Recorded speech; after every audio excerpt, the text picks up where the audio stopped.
BGT की हार के पीछे मैनेजमेंट का क्या रोल था उस पर बात करते हैं। एक टीम मीटिंग सिलेक्शन मीटिंग में एक कोच का बहुत ही कम रोल रहता है। ज्यादातर टाइम एक कोच सिलेक्शन पैनल का पार्ट भी नहीं होता है। कभी कभी वर्ल्ड कप या फिर बड़े टूर्नामेंट से पहले कोच प्रेजेंट तो होते हैं, या फिर अगर टीम का कोई परमानेंट कैप्टन ना हो या फिर टीम का कैप्टन बहुत ही यंग है, तब जाके कोच सिलेक्शन पैनल का पार्ट होता है। लेकिन जब से गौतम गंभीर कोच बना है, he was a part of all the selection meetings. और हमें ये पहले ही पता था कि गंभीर कोच बनने से पहले ही कुछ डिमांड्स रखेगा। जब बीसीसीआई वो सब फुलफिल करेंगे तभी गंभीर अपना जॉब एक्सेप्ट करेगा। जो इंसान हमेशा फॉरेन कोचेस के अगेंस्ट थे, सबसे पहले उन्होंने अपने क्लोज एसोसिएट्स मॉर्नी मॉर्केल और रायन टेन डेस्कटे को इंडिया के कोचिंग स्टाफ में लेके आए, एलोंग विद अभिषेक नायर जो इंडिया के बैटिंग कोच है। तो जब आपके लिए एक प्री एग्जिस्टिंग रूल तोड़ा जाता है ना, जब आपके हाथ में बहुत ज्यादा पावर दिया जाता है, इट ऑल्सो मीन्स आपसे एक्सपेक्टेशन भी बहुत ज्यादा है। और जब रिजल्ट डिलीवर नहीं कर पाओगे तो आपके अगेंस्ट उतने जल्दी लोग आपके अगेंस्ट जाएंगे। अब ऐसे तो गंभीर के 100 प्रेस कॉन्फ्रेंसेस है, 100 इंटरव्यूज है, जिनके साथ उनका एक्शन बिल्कुल भी मैच नहीं होता है। सीरीज से पहले जो लास्ट प्रेस कॉन्फ्रेंस था, सीरीज से पहले जो मुंबई में था, उधर गौतम गंभीर कहते हैं कि Ricky Ponting should only focus on Australian cricket. Virat Kohli और रोहित शर्मा का फॉर्म बिल्कुल भी कंसर्निंग नहीं है। सीरीज खत्म होते होते रोहित शर्मा टीम से ड्रॉप हो जाते हैं। सीरीज का जो लास्ट प्रेस कॉन्फ्रेंस था, उस पे गौतम गंभीर कहते हैं कि सबको डोमेस्टिक क्रिकेट खेलना पड़ेगा। और कोई भी एक जर्नलिस्ट एक सवाल नहीं पूछा कि 40 डेज पहले तो आपने ही कहा था ना कि विराट कोहली और रोहित शर्मा का फॉर्म बिल्कुल भी कंसर्निंग नहीं है। ऐसे कैसे हो गया? तो गौतम गंभीर जो बोलते हैं और उनके जो एक्शन है वो बिल्कुल भी सिमिलर नहीं रहते। There is a thin line of difference between being honest, knowing where we stand and being over confident. एक बहुत बड़ा रोल है। अब गौतम गंभीर का और एक चीज मानना है कि he does not believe in process. Process पे वो बिलीव नहीं करते, सिर्फ रिजल्ट पे बिलीव करते। And I think that's where the problem started. अगर आप देखो, बीजीटी से पहले 2 टेस्ट सीरीज था जो होम पे था, एक बांग्लादेश के अगेंस्ट, एक न्यूजीलैंड के against, all together 5 test matches. मैं आपको एक बार इन दोनों सीरीज के स्क्वाड पे लेके जाता हूं, क्योंकि बहुत कुछ स्ट्रेंज हुआ इन दोनों सीरीज के बीच, बांग्लादेश और न्यूजीलैंड सीरीज के बीच। बांग्लादेश के स्क्वाड में हमारे पास 3 प्लेयर्स थे, अक्षर पटेल, इयाज दयाल, जसप्रीत बुमराह। ये 3 नाम याद रखना, अक्षर पटेल, इयाज दयाल और बुमराह बांग्लादेश सीरीज के स्क्वाड में था। न्यूजीलैंड सीरीज के स्क्वाड में भी अक्षर पटेल था, लेकिन एक मैच हारने के बाद सेकेंड टेस्ट मैच पे वाशिंगटन सुंदर को ऐड किया गया। ये चीज याद रखना। फिर ट्रैवलिंग रिजर्व में और एक प्लेयर था, न्यूजीलैंड सीरीज में ट्रैवलिंग रिजर्व में और एक प्लेयर था, हर्षित राणा, जिनको बीच में वापस भेज दिया गया। थर्ड मैच आते आते हर्षित राणा को मेन स्क्वाड में ऐड किया गया। हर्षित राणा बांग्लादेश वाले सीरीज पे नहीं था। इयास दयाल जो बांग्लादेश सीरीज में मेन स्क्वाड में था, वो न्यूजीलैंड सीरीज की ना ही मेन स्क्वाड में था, ना ही ट्रैवलिंग रिजर्व में था। और 3 नाम जो ट्रैवलिंग रिजर्व में थे, वो थे नीतीश कुमार रेड्डी, मयंक यादव और प्रसिद्ध कृष्णा। जो फर्स्ट प्रॉब्लम मुझे इधर नजर आ रहा है कि आप लोग चिल्ला चिल्ला के कहते हो कि हम बुमराह का वर्कलोड मैनेजमेंट कर रहे हैं, बहुत ध्यान दे रहे हैं। फिर बांग्लादेश सीरीज में जो 2 टेस्ट घर पे हुआ है, उधर बुमराह क्यों दोनों मैच खेल रहा था? आपको साफ साफ पता था कि बीजेटी इतना बड़ा सीरीज है, 5 मैच खेलना पड़ेगा, उसके बाद 1 महीने के गैप के अंदर चैंपियंस ट्रॉफी है। फिर भी आपने बुमराह को बांग्लादेश के अगेंस्ट दोनों मैचेस खिलाया, क्या सोच के? क्या आपका फट रहा था बांग्लादेश से कि श्रीलंका के साथ अभी अभी ओडीआई सीरीज हार के आया है, बांग्लादेश अभी अभी पाकिस्तान को 2-0 करके आया है, कोई रिस्क नहीं लेते, बुमराह को खिला लेते। तो आज अगर बुमराह इंजर्ड है, उसके पीछे इस मैनेजमेंट का एक बहुत बड़ा हाथ है। सेकंड मेन प्रॉब्लम जो मुझे इधर नजर आ रहा है कि ए मैनेजमेंट प्लेयर्स के बीच एक इनसिक्योरिटी कॉम्प्लेक्स क्रिएट कर रहा है। बेटर टर्म होगा शायद इनफीरियरिटी कॉम्प्लेक्स। एक इनसिक्योरिटी क्रिएट कर रहा है एटमॉस्फेयर पे। मैं बताता हूं क्यों। बांग्लादेश सीरीज में मेन स्क्वाड में अक्षर पटेल था। न्यूजीलैंड सीरीज में हमारे जो मेन स्पिनर्स थे मेन स्क्वाड में, वो थे अश्विन, जडेजा, कुलदीप यादव और अक्षर पटेल। तो एक टीम जब आप सिलेक्ट करते हो एक सीरीज से पहले, आप बेस्ट 15 प्लेयर्स को सिलेक्ट करते हो। ऐसा तो नहीं आप एवरेज 15 प्लेयर्स को सिलेक्ट करते हो, आपको जो लगता है कि यही बेस्ट है, यही 4 स्पिनर इस सीरीज में बेस्ट है, तो उनको आप सिलेक्ट करते हो। करेक्ट है कि नहीं? लेकिन सेकंड मैच पे वॉशिंगटन सुंदर को ऐड किया जाता है। आप मुझे एक चीज बताओ, लास्ट टाइम आपने कब देखा इंडिया में होते हुए कि बीच सीरीज में कोई प्लेयर ऐड हुआ है जबकि मेन स्क्वाड से कोई प्लेयर इंजर्ड ही नहीं हुआ था? ऐसा यूजुअली तब होता है जब मेन स्क्वाड से कोई प्लेयर इंजर्ड हो गया तो एक प्लेयर को ऐड किया जाता है। कोई भी इंजर्ड नहीं था और वॉशिंगटन सुंदर को सिर्फ ऐड किया नहीं गया, उसको खिलाया भी गया है। अकॉर्डिंग टू रूल, जितना मुझे समझ में आता है, अगर मेन स्क्वाड से कोई प्लेयर खराब परफॉर्मेंस दे रहा है, the next player to get a chance should be someone who is already in the main squad. तो अक्षर पटेल या कुलदीप में से किसी एक को मौका मिलना चाहिए था। आपने कहा नहीं, आप दोनों जो बाहर बैठे हो वो काबिल नहीं हो, आप डिजर्विंग प्लेयर्स नहीं हो, आप अच्छे प्लेयर्स नहीं हो। मुझे लगता है कि बेस्ट प्लेयर है वॉशी, तो आपने वॉशी को बाहर से बुलाया, फिर आपने वॉशी को खिला भी दिया। तो क्या अक्षर पटेल, अगर आप अक्षर पटेल होते तो आपको अच्छा लगता कि मैं मेन स्क्वाड में होके भी मुझे मौका नहीं मिल रहा है, कोई प्लेयर जो मेन स्क्वाड का पार्ट ही नहीं था वो आके मेरे ऊपर खेल रहा है, और अक्षर पटेल का स्टेट्स टेस्ट मैच में क्या है पिछले कुछ सालों से वो बता के मेरा टाइम वेस्ट नहीं करूंगा। तो क्या अक्षर पटेल को इनसिक्योरिटी इशू नहीं होगा? होगा कि नहीं होगा? And this insecurity issue doesn't and here. हमें पता था कि बीजीटी के पहले मैच पे रोहित शर्मा अवेलेबल नहीं होंगे, तो एक बैकअप ओपनर चाहिए था। तो मेन स्क्वाड में एक बैकअप ओपनर जिनको रखा गया वो था अभिमन्यु ईश्वरन। लेकिन बीजीटी के फर्स्ट मैच से पहले, एक दिन पहले शाम को, कोई दूसरा प्लेयर जो दूर दूर से ना ट्रैवलिंग रिजर्व में था ना मेन स्क्वाड का हिस्सा था, उसको मेन स्क्वाड में ऐड किया गया। Devdutt Padikkal. Horrible, terrible, ridiculous, disgusting decision. आप मुझे एक चीज बताओ, अभिमन्यु ईश्वरन को आपने मेन स्क्वाड में रखा, देवदत्त पडिक्कल दूर दूर से नहीं था इस स्क्वाड के पार्ट, उनको आपने ऐड किया मेन स्क्वाड में और उनको खिला भी दिया अभिमन्यु ईश्वरन के ऊपर। तो ऐसे अभिमन्यु ईश्वरन, उसको क्या लग रहा होगा कि मैंने ऐसा क्या गलत कर दिया? आप बहुत लोग कहेंगे कि अभिमन्यु ईश्वरन का वार्म अप मैचेस अच्छा नहीं गया। मैंने ये चीज पहले ही कहा था, वार्म अप मैचेस शुरू होने से पहले मैंने चीज कहा था कि आप मेन स्क्वाड अनाउंस कर दो, ठीक है, और वार्म अप मैचेस के बाद आप सोचो कि कौन बेटर ओपनर बनेगा, फिर बाद में ऐड करो ना। आप, क्या आप में पेशेंस नहीं है? आप ये भी कर सकते ना कि वार्म अप मैचेस के बाद आप एक ओपनर को ऐड करते। अगर आपको लगता है कि अभिमन्यु ईश्वरन को ऑस्ट्रेलिया में खेलना नहीं आता तो आपने क्यों ऐड किया? और अगर आपने पहले ही मेन स्क्वाड अनाउंस कर दिया देन स्टिक टू इट ना। मुझे एक चीज बताओ, चैंपियंस ट्रॉफी से पहले अगर कोई वार्म अप मैच होता है इंडिया का, कोई बड़ा नाम परफॉर्म नहीं करता 2 या 1 वार्म अप मैच पे, क्या आप उनको ड्रॉप करोगे कह के कि वार्म अप मैच पे इसका परफॉर्मेंस नहीं था, ड्रॉप कर दिया इसलिए? क्या तब आप वार्म अप गेम खेलोगे? फिर रणजी का इंपॉर्टेंस क्या है मुझे बताओ ना। अरे ईशान किशन, तुझे सेंट्रल कॉन्ट्रैक्ट नहीं मिलेगा, तू रणजी नहीं खेलता है। रणजी कोई क्यों खेले? क्यों? रणजी से किसका सिलेक्शन हुआ है इस पूरी टीम में? एक चीज बताओ कि इसका सिलेक्शन रणजी से हुआ है। एक ही प्लेयर का सिलेक्शन रणजी की परफॉर्मेंस के बेसिस पे हुआ है, वो था अभिमन्यु ईश्वरन, और उसको भी खिलाया नहीं गया, उसके ऊपर एक ऐसे प्लेयर को खिलाया गया जो मेन स्क्वाड का पार्ट भी नहीं था। Unfortunately this insecurity problem does not and here. Bangladesh series के मेन स्क्वाड में एक लेफ्ट हैंडेड पेसर था याज दयाल, जो दोनों मैच पे स्क्वाड का पार्ट था, लेकिन एक भी मैच खेलने का मौका नहीं मिला। No problem. फिर न्यूजीलैंड सीरीज का स्क्वाड अनाउंस हो, यश दयाल ना मेन स्क्वाड में था, यश दयाल ना ट्रैवलिंग रिजर्व में था।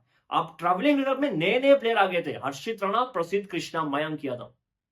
मुझे एक चीज बताओ, बांग्लादेश सीरीज और न्यूजीलैंड सीरीज की बीच में यश दयाल ने ऐसा क्या गलती कर दिया कि यश दयाल मेन स्क्वाड में होके अगले सीरीज में ट्रैवलिंग रिजर्व का भी पार्ट नहीं है?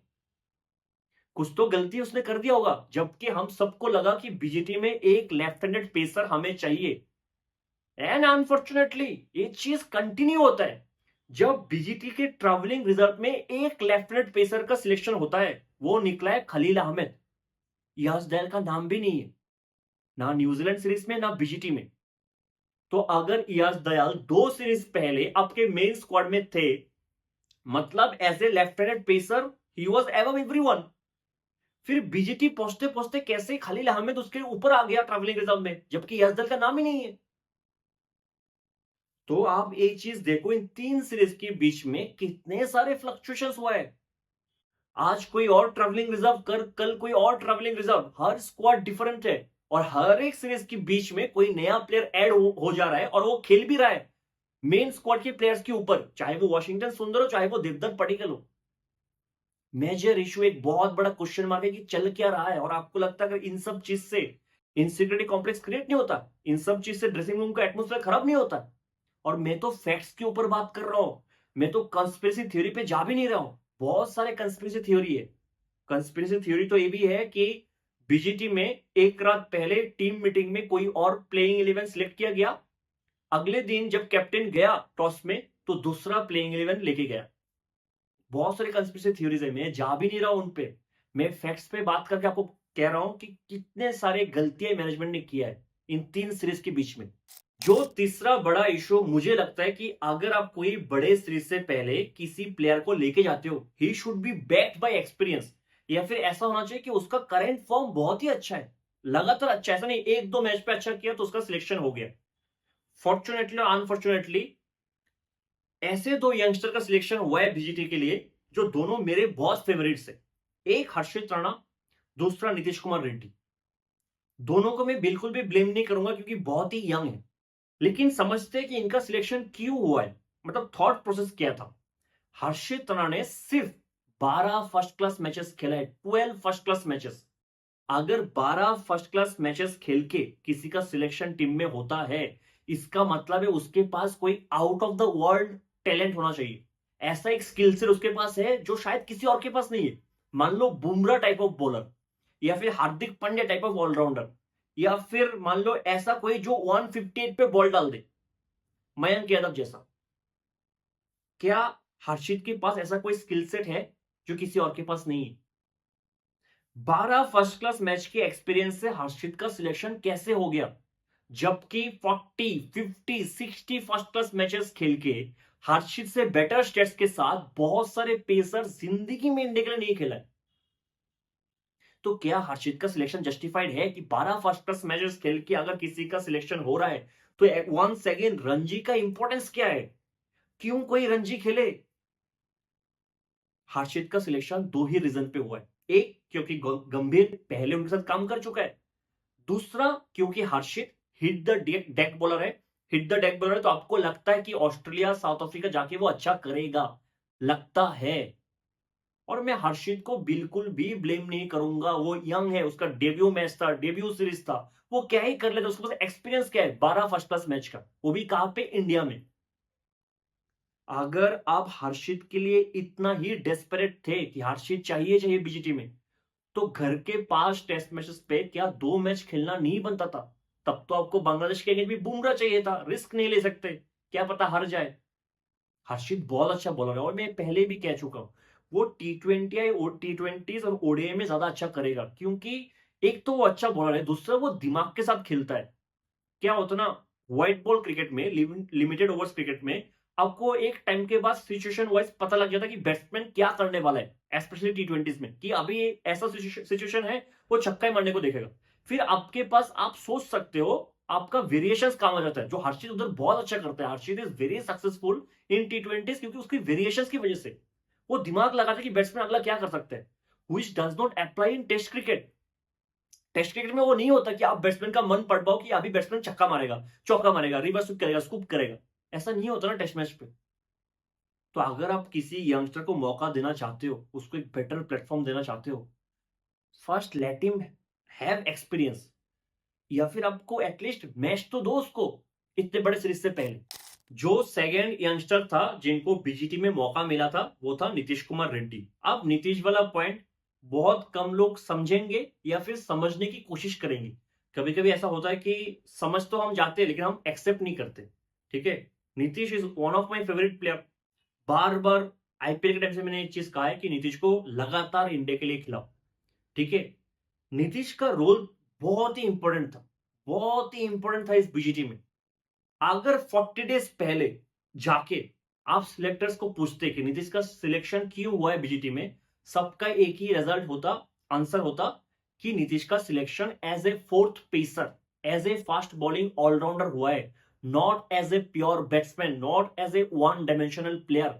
अगर 40 डेज पहले कोई आपको पूछता क्या नीतीश का सिलेक्शन सिर्फ as a batsman test cricket में बनना चाहिए, कोई भी हाँ नहीं करता, क्योंकि आपने अभी परफॉर्मेंस देख लिया तो आपको लगता है बहुत अच्छा किया and with bat he was outstanding, लेकिन उसका सिलेक्शन एज ए बैट्समैन नहीं हुआ था। I am sorry to say that. उसका selection as a fourth pacer, as a fast bowling allrounder हुआ था। क्या नीतीश ने वो रोल निभाया है?